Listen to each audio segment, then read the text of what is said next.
everyone, good morning.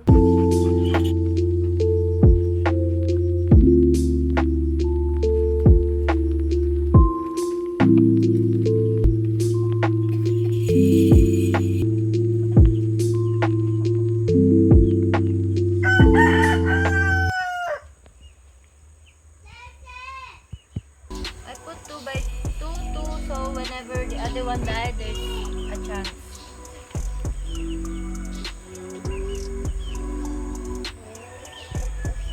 And I put them a little bit farther from each other because when they grow, they're gonna need a stick. This one looks healthy though. I got to be careful because they are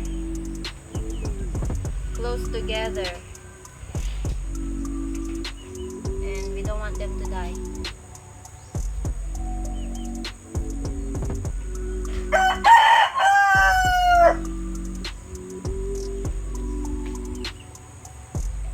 So yeah, this is like when this grows, it's gonna be farm of tomatoes. It's very nice to think that way.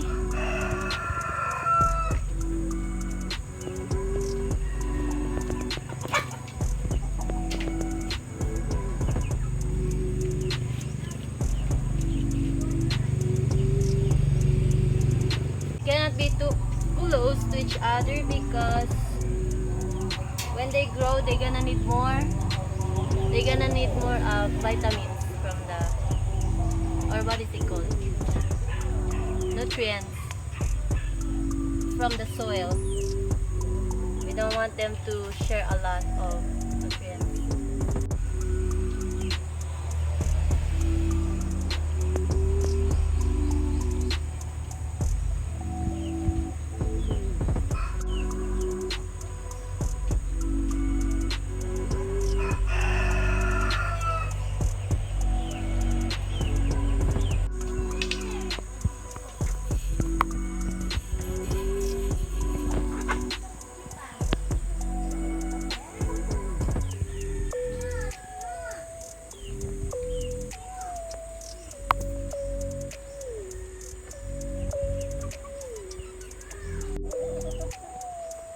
Well, it is.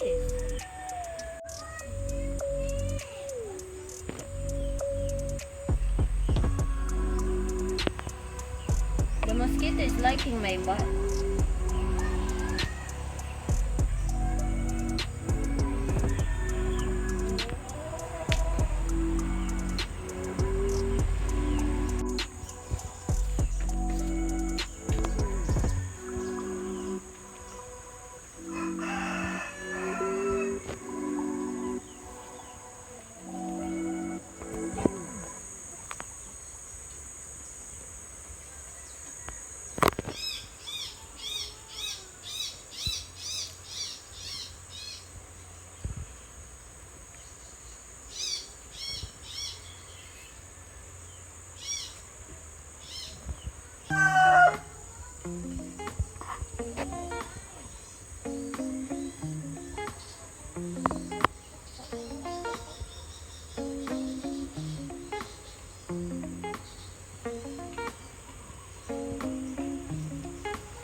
They obviously like the soil over here. That's why they grow fast. So I'm gonna mix this soil, some of this soil here.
For me, doing this and preparing this for the future, for me that is God's wants us to do. Not to be dependent on the market or to the government. This is what's supposed to, this is the living life. Where you have your own garden that you can produce healthily without the toxic stuff they're putting on your vegetables.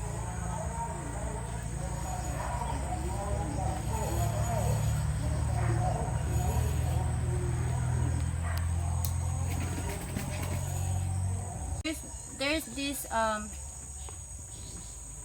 vegetable seller in the market, and then he said that if the vegetable has worm, it means it doesn't have much of the toxic insecticides to them, which is that's the healthiest. See what I mean? So if you see worms on your vegetables on the market, get that one because you don't eat it doesn't include insecticides in your body. Mom said our chicken have eggs already. I don't know where. We can take a look.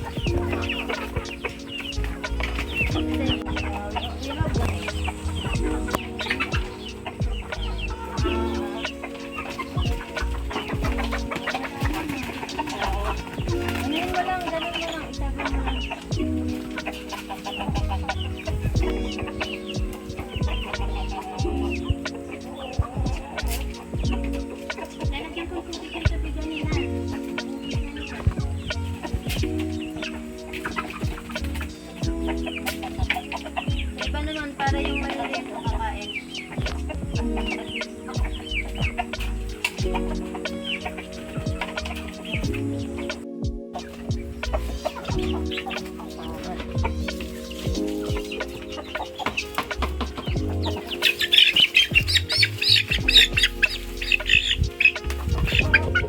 I already put this one there and she gets out still. Still gets out. I already put her on the cage yesterday and now she's still out. Don't smell anything, huh? You're so clean.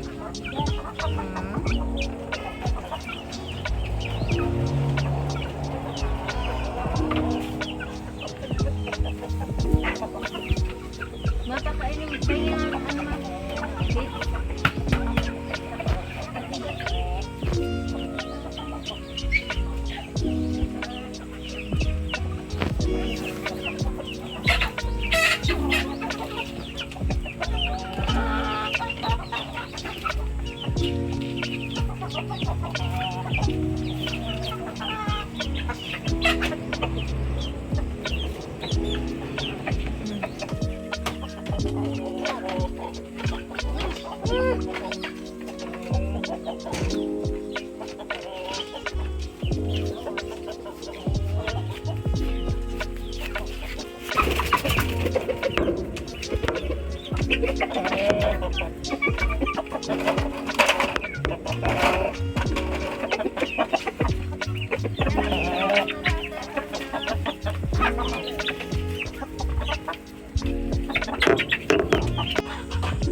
just gonna get the egg and cook it.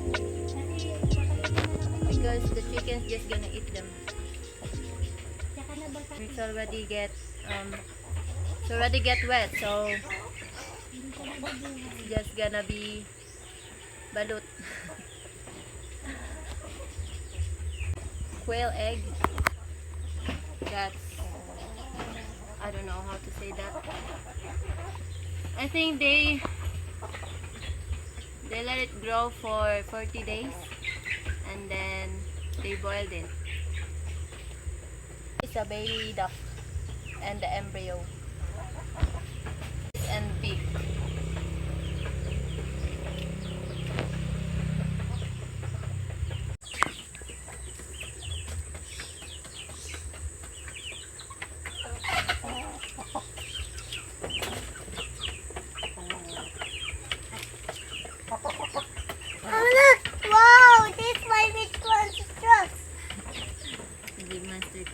Yeah, and this one big.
Kasi itlog. Ito. Ilang ito.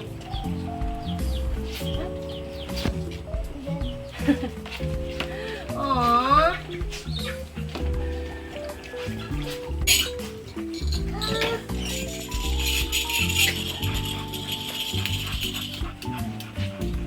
The shell still tough.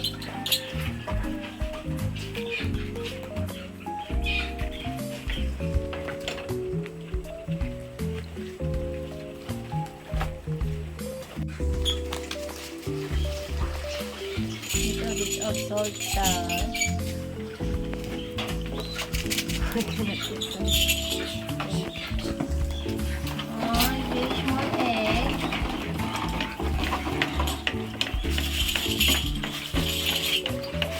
Hey, I will wash my car. Okay.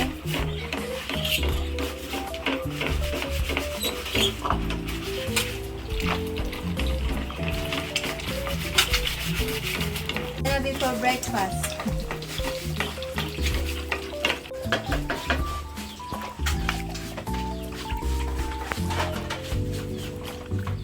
Ang mahiwagang plato!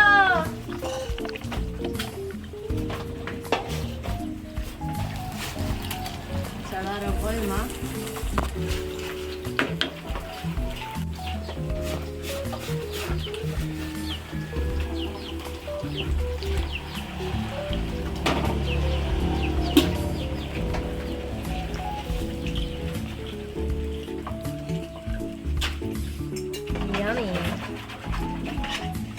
Nice. Let's try.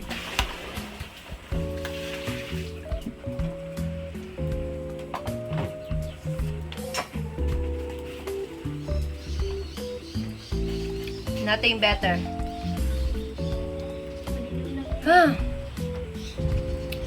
So creamy.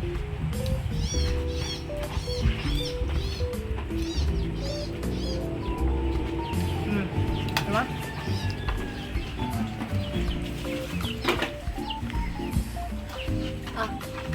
Much better what you get on the market. This normal nature chicken farm raised.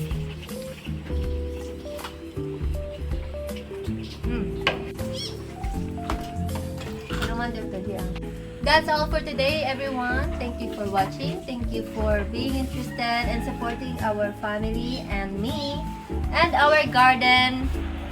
And hope you enjoyed the video. Bye. Absolutely. Great job. Great job.